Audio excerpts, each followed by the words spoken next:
మహారాష్ట్ర ఎన్నికల నేపథ్యంలో కాంగ్రెస్ అధినేత రాహుల్ గాంధీ కొల్హాపూర్లో పర్యటించారు.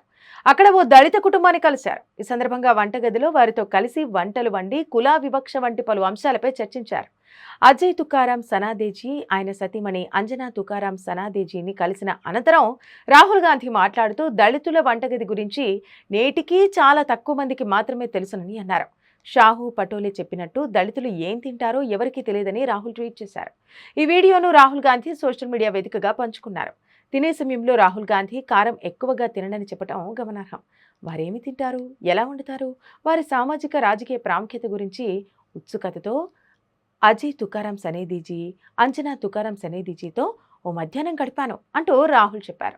మహారాష్ట్రలోని కొల్హాపూర్లో ఉన్న తన ఇంటికి తనను గౌరవంగా ఆహ్వానించి వంటగదిలో సహాయం చేసే అవకాశం ఇచ్చారని, మేమంతా కలిసి వంకాయతో శనగపప్పు, తువరపప్పుతో హర్బ్యాచి భాజీని తయారు చేశామని రాహుల్ తెలిపారు.